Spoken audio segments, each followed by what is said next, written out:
Right మన assembly చాలా అయింది ఇక అంతా ఫేస్ టు ఫేస్ ఉంటదబ్బా ఫస్ట్ నాడు ఏమైందో చూద్దాం గానీ ఫస్ట్ అయితే హెడ్లైన్స్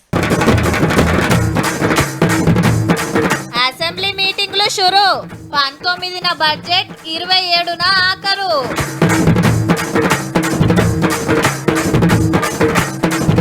పెద్ద సార్ వచ్చిండు ఫస్ట్ నాడు డౌటేనట రేపటికెళ్ళొచ్చుడు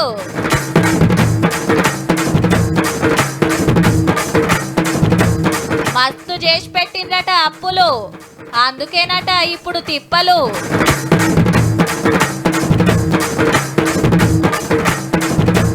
గలీజ్ గాలి పెరుగుతుంది దేశంలా 20 సిటీలల్లా 13 మనయే దునియాల తెలంగాణ అసెంబ్లీ బడ్జెట్ సమావేశాలు ప్రారంభమయ్యాయి గవర్నర్ జిష్ణుదేవ్ శర్మ ఉభయ సభలను ఉద్దేశించి ప్రసంగించారు తమ ప్రభుత్వం ప్రజా సంక్షేమం కోసం కృషి చేస్తుందని రైతు ప్రభుత్వం అంటూ చెప్పుకొచ్చారు సభ వాయిదా పడిన తర్వాత బీఎస్సీ మీటింగ్ జరిగింది 17, 18 తేదీల్లో బీసీ రిజర్వేషన్లు ఎస్సీ వర్గీకరణపై ప్రత్యేక చర్చ ఉంటుంది 19న బడ్జెట్ 20న సెలవు 21, 22 తేదీల్లో బడ్జెట్ పై ఆ తర్వాత 3 రోజులు పద్దులపై చర్చ జరుగుతుంది 27న ద్రవ్య వినిమయ బిల్లుకు ఆమోదం తెలపనుంది సభ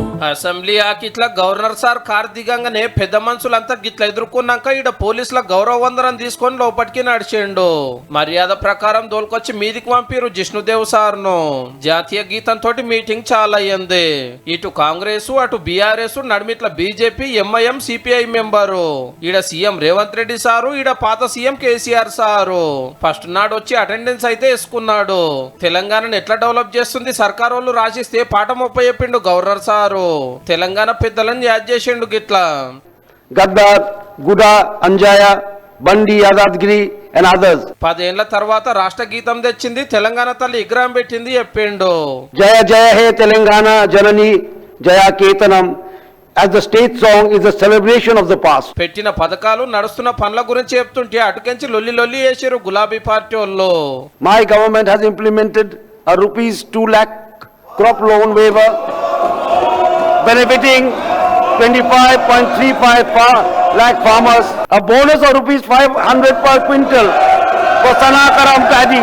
2 లక్షల రుణమాఫీ చేసి సన్నాలకు 500 బోనస్ ఇచ్చినాము ఇందిరమ్మ ఆత్మీయ భరోసా పెట్టినాము ఆడోళ్ళని ఆర్టీసీ బస్సుల ఫ్రీగా తీసుకుపోతున్నాము ఇందిరమ్మ క్యాంటీన్లు పెట్టించినాము 200 యూనిట్ల దాకా పుక్కట్ల కరెంట్ 500కే గ్యాస్ సిలిండర్ ఇస్తున్నది చెప్పిండు The Mahalakshmi scheme has been a game changer, providing 149.63 crore free bus trips. 55,000 జాబులు ఇచ్చినాము స్కిల్ యూనివర్సిటీ పెట్టినాము హాస్టళ్లలో మంచి తిండి పెడుతున్నాము బలను బాగా చేస్తున్నాము ఆటలను ఎంకరేజ్ చేస్తున్నాము సర్కార్ దవాఖాన్లు జగబెడుతున్నాము దావోస్కెళ్ళి 178,000 కోట్ల పెట్టుబడులు తెచ్చినాము అన్నాడు సర్కార్ తరపున The expansion of metro rail networks, the ambitious Musi River rejuvenation project and the development of future city are set to redefine.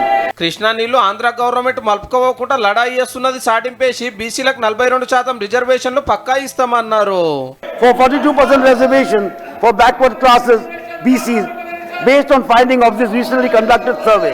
Assembly అనేది చాలా ముఖ్యమైంది బడ్జెట్ మీద చర్చకు అందరు తప్పకుండా రావాలని గవర్నర్ సార్ కోరితే ఇది కేసీఆర్ సార్ గురించేనని చర్చ నడుస్తుంది That all members of the legislature participate in budget discussions. ఓ 30 గంట సేపు నడిచింది sir speech To build a Telangana that is a beacon of prosperity and progress. Jai Hind, Jai Bharat, Jai Telangana. Assembly రేపటికి వాయిదా పడంగానే కారెక్కి ఇంటికి పోతూనే ఉన్నాడు KCR sir సభను ఎన్ని రోజులు నడిపిద్దాం ఎట్లా నడిపిద్దామనే బీఎస్సీ మీటింగ్ రాలే హరీష్ రావు సారు ప్రశాంత్ రెడ్డి సారు వచ్చారు బీఆర్ఎస్ తరపున ఈ నెల 19 నాడు బడ్జెట్ పెట్టి 27 నాడు మీటింగ్ లో ఒడిపిస్తారట ఇక 3 పార్టీలో ఏమన్నారో కూడా ఇనుండ్రే గాంధీ భవన్ లో కాంగ్రెస్ కార్యకర్తల ప్రెస్ మీట్ లాగా ఉంది తప్ప గవర్నర్ గారి ప్రసంగం లాగా మాత్రం లేదు చేయని పనిని చేసినట్టుగా గవర్నర్ గారి నోటి ద్వారా ఈ ప్రభుత్వం అబద్ధాలు మాట్లాడించింది 10 మందిని ఒక్కలొక దగ్గర పెట్టుకొని కొడుకొక్క కాడ అల్లుడో కాడ బిడ్డో కాడ కూర్చొని మీరు గట్టి కొర్రు అంటే మీరు గట్టి కొర్రు మీ తండ్రి కాడ మార్కులు కొట్టాలంటే బయటికి పోయి ఒర్రుకోండి వస్తాడా రాడా రాడు వస్తాడు రాకుంటే పదవి పోయే డేంజర్ ఉంటదట ఇయాల వస్తే చాలబ్బా మాట్లాడేదేం ఉండదు కాబట్టి సప్పుడు కాకుండా కూర్చొని పోవచ్చు అని చర్చలు నడిచినాయి ఆవ్ కేసీఆర్ సారు అసెంబ్లీకి వచ్చే ముచ్చట గురించే నెలల కమానం అందరు అనంగా అసెంబ్లీ ముఖం చూసిండబ్బా మొత్తానికైతే. ఇంటికాడ కారెక్కి ఆకిట్లకు రాగానే గులాబీ పూలు జల్లి గుమ్మడికాయ దిష్టి తీసిండ్రు. ఇక అసెంబ్లీ కాడ చూస్తే అధ్యక్షుల వారు రాక కోసము లైన్ కట్టి ఏటింగ్లా నిలబడ్డారు. అందరికంటే మొదలే హరీష్ రావు సార్ వచ్చిండట. ఇంతలోనే పెద్ద సార్ కారు రానే వచ్చింది.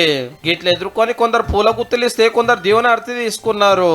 ఎమ్మెల్యేలు ఎమ్మెల్సీలు అందరిని ఇంట పెట్టుకుని నడుస్తుంటే అబ్బా మా సార్ వచ్చిందని మురిచిపోయినరు అనుకో రాదుండ్రి. 6 నెలలు మరి అసెంబ్లీలో అడుగు పెట్టక, అది కూడా గంట ముందే వచ్చే. అప్పటికి సీఎం కూడా రాలే, సీదా పార్టీ ఆఫీస్ కి వచ్చి ముచ్చట పెట్టిండు.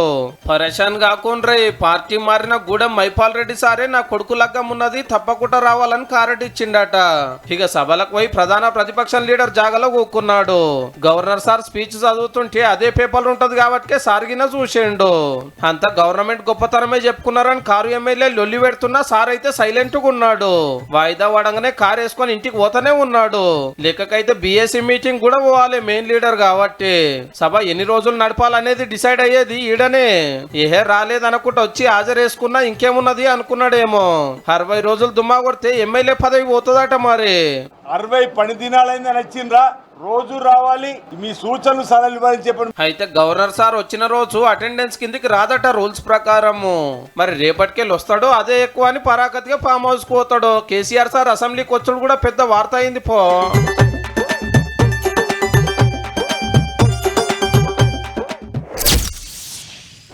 వెనకట ఊర్లకు పోవాలంటే గుంపులు నడుచుకుంటూ పోయేది.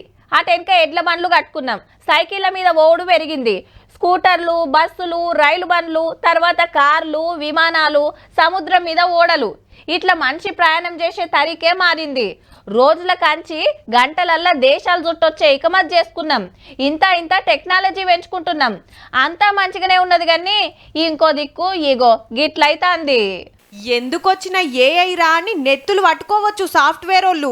ఒక్క హైదరాబాదుల్నే 3 నెలల్లో 2000 మంది జాబులు పోయినాయి అంటే చూడుర్రిగా.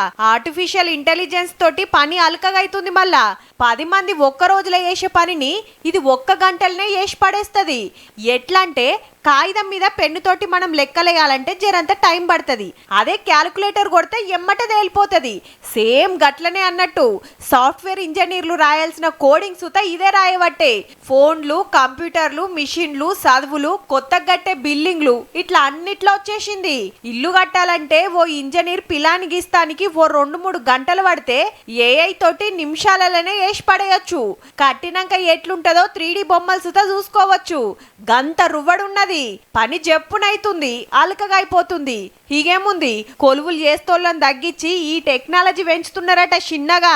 ఒక్క సాఫ్ట్వేర్ తోటే ఆగేటట్టు లేదు. బ్యాంకులు కంప్యూటర్ల మీద వేసే కడమ జాబులకు సుత ఏసరు పెట్టినట్టే. టెక్నాలజీ పెరిగినందుకు సంబురపడాలనో మన కొలువులకు సూటు పెడుతున్నందుకు బాధపడాలనో తెలియకుంటుంది పో. పైసలలో ఒక దేశం, పతారాల ఒక దేశం, టెక్నాలజీలో ఒకళ్ళు, ఆటలో ఒకళ్ళు, ఆనందం దేశం ఒకటి, ఆయిల్ దేశం ఇంకోటి, జీతాలు ఎక్కువ దేశం ఒకటి, ఖర్చులు తక్కువ దేశం ఒకటి, పబ్లిక్ బగ్గున్నది గా దేశంలా.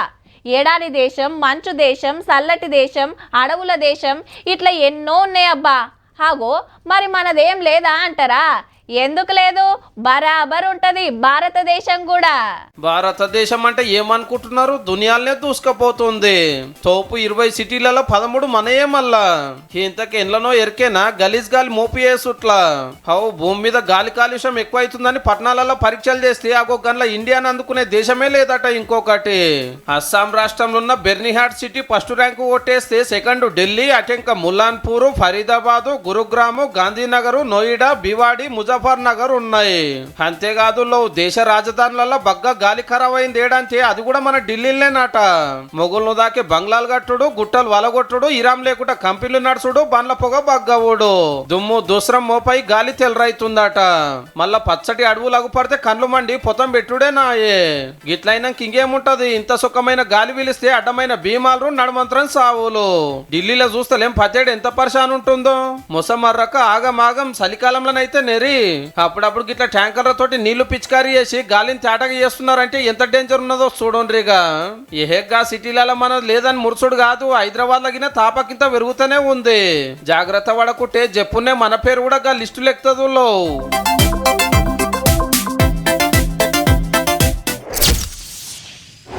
నీ అవ్వ కండ్లు మూసి తెరిచే లోపట్నే నేలాయే.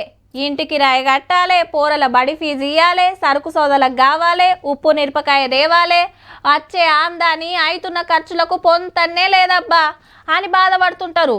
అన్నా పాల బిల్లు ఈ నెలది మళ్ళా నెలది ఒక్క పారే కల్పిస్తా తీయరాదే అని బతిలాడతారు చేతుల పైసలు ఆడక. మన ఇంటి సంసారమే కాదు సర్కారోళ్ళ సంసారంకి నా గట్లనే ఉన్నదటుల్లో. ఊపర్ శర్వాణి అందరు పరిశాని లెక్కుందట తెలంగాణ కథ. ఈ రాష్ట్రానికి ఆర్థికంగా ఆయన గారు క్యాన్సర్ ఇచ్చిపోయిండు. క్యాన్సర్ ముదిరిపోతుంటే నేను బాగున్నా, కండలు తిరిగినాయి, నాకు 6 ప్యాక్ ఉందని ఎన్ని రోజులు అబద్ధం చెప్పాలి నేను? అంటే పాత గవర్నమెంట్ వాళ్ళు ఏం తక్కువ 7 లక్షల కోట్లు అప్పు చేసిపోయినరు, ఏడికెళ్ళి పైసలు వచ్చినా మిత్తిలకు కిస్తీలకే పోతున్నాయి అంటున్నాడు సీఎం సారు. నెలకు 18,000 కోట్ల ఆమ్దాని వస్తే జీతాలు, పింఛన్లు, బాకీలు, చిల్లర ఖర్చులకు 22,000 కోట్లు అవుతున్నాయి. కొత్త బాకీలు దేవాల్సి వస్తుంది అనుకొచ్చిండు. పైసా లెక్క మొత్తం మీకు అప్పచెప్తా, ఏది ఎట్లా వంచాలనో మీరే చెప్పు. ఇక నా దగ్గర ఏం లేదు, అనా పైసా నా అన్ని జేబులలో తీసి మీ ముందర పెడతా, టేబుల్ మీద పెడతా. ఒక్క పైసా కూడా నా జేబులో పెట్టుకొని నా నెల జీతం కూడా మీకే ఇస్తా. ఎట్లా వంచుదామో చెప్పు. అగో గందుకే ఒకదాని ఇంకొకటి తగబెట్టుకుంటూ వస్తున్నామని. అందుకే ఓ నెల ఆశా వర్కర్లకు పెండింగ్ పెడితే, ఓ రోజు అంగన్వాడీ వర్కర్లకు పెండింగ్ పెడితే, ఓ రోజు షాదీ ముబారక్ పెండింగ్ పెడితే, ఓ రోజు కళ్యాణ లక్ష్మి పెండింగ్ పెడితే, అంటే ఓ నెల పాల పైసలు ఇచ్చి ఇంటికి రాయిపి, ఓ నెల ఇంటికి రాయి ఇచ్చేసి పిల్లల ఫీజులు బకాయిలు పెట్టి పిల్లల ఫీజులు ఒక నెల కట్టి ఇట్లా రొటేషన్ చేసే పనే జరుగుతుంది. తెలంగాణ తెలుగు చేసిన వాళ్ళే ఇప్పుడు ఎడ్డిస్తున్నారు గిట్లా. మీకు మీరు మాకు స్ట్రేచర్ ఉందని అనుకుంటే ఆ స్ట్రేచర్ ఉందని విర్ర వీగితే స్ట్రెచర్ మీదకి పంపించరు. ఇట్లే చేస్తే ఆ తర్వాత మార్చరికి పోతారు. ఇంతకీ మీటింగ్ ఏంటంటే సర్కార్ కొలువులు వచ్చిన వాళ్ళకు రవీంద్ర భారతిలో అపాయింట్మెంట్ లెటర్లు వంచే కార్యము. 1292 మంది జూనియర్ లెక్చరర్లు, 240 మంది పాలిటెక్నిక్ లెక్చరర్లు. ఇవన్నీ నేను చూసుకుంటా, పిల్లల భవిష్యత్తు మీరు చూసుకోరు. నా కోరిక ఒక్కటే, రేపటి నాయకత్వాన్ని ఇవ్వాల్సింది మీరే. ఆంధ్ర అసెంబ్లీ సప్పగా నడుస్తుందబ్బా, అంతా అధికార పార్టీలదే. టీడీపీ, జనసేన, బీజేపీ పొత్తుల గవర్నమెంట్ కాబట్టి వాళ్ళే క్వశ్చన్లు అడుగుడు, వాళ్ళే ఆన్సర్లు చెప్పుకున్నాడు. వైసీపీ ఉన్నది కానీ బలగం తక్కువ, మళ్ళా జగన్ సార్ ఓతలేడాయే. అట్లాని సప్పుడు కాకుంటూకుంటుండా అంటే 2-3 రోజుల కోపారి విలేకరుల మీటింగ్ పెట్టి గట్టిగానే ఆర్చుకుంటాండు. ఇక అలాగిది ఓదార్పు యాత్రతో పుట్టిన వైసీపీకి 15 ఏళ్ళు పడ్డాయి. మా నాయన సీఎం సీట్ నాకే ఇయ్యాలని కాంగ్రెస్ తోని కొట్లాడి కొత్త పార్టీ పెట్టిన జగనన్న అఖండ ఆంధ్రప్రదేశ్ ఏర్పడ్డాక ఆంధ్రాకు అడ్రస్ మారి సైకిల్ తోటి సై అంటే సై అన్నాడు. ఓ పారి ఓడిపోయినా యాత్రల మీద యాత్రలు చేసి రెండో పారి బంపర్ మెజార్టీతో సీఎం సీట్ల కూకొని 3 రాజధానుల ముచ్చట ముంగడికి తెచ్చి పలసగాయిండు. ఎన్నో పథకాలు పెట్టినా ఏలువన్నీ పబ్లిక్ మెచ్చలే. నీరుటి ఎలక్షన్ లో 3 పార్టీల కూటమి చేతిలో మహా ఓటమి దక్కింది. 175 మంది కొత్త 11 మంది ఎమ్మెల్యేలే గెలిచిండ్రు. మరి ప్రధాన ప్రతిపక్షం హోదా కూడా లేనందుకు అసెంబ్లీకే పోతలేడాడ మర్యాద ఇయ్యారని. మళ్ళీ ఈసారి వచ్చేది మళ్ళీ వైఎస్ఆర్సీపీ పార్టీనే. పార్టీ పవర్ పోవుడే కాదు, ఇంట్లో కూడా కీసులాటై అమ్మ చెల్లె దూరం జరిగిండ్రు. ఆల్రెడీ ముఖ్యమైన లీడర్లు జెండా కిందేస్తున్నారు, కొందరు అరెస్ట్ అయి జైలుకు పోతున్నారు. ఇంకో 4 ఏళ్లు మళ్ళీ ఓదార్పు యాత్రలు చేస్తే అప్పుడు వచ్చే ఎలక్షన్లు ఏమవుతుందో గానీ జగనన్నకు పార్టీ పండుగ శుభాకాంక్షలు.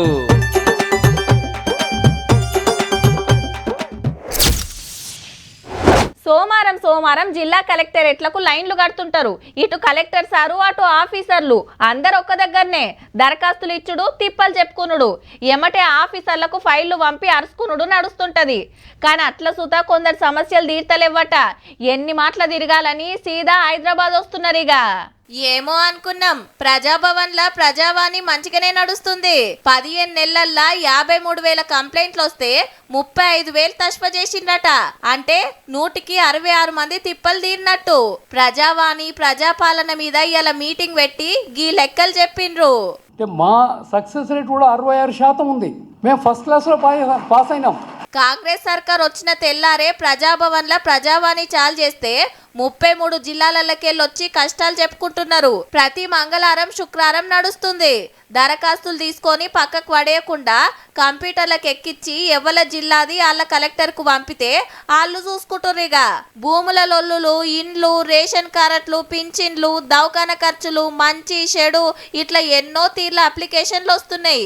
గట్లనే మీకేమన్నా తిప్పలుండి లోకల్ ఆఫీసర్లు పట్టించుకోకుంటే పట్నంలో ప్రజావానికి రండి. ఆడ చెప్పున పనులైతున్నాయట మరి.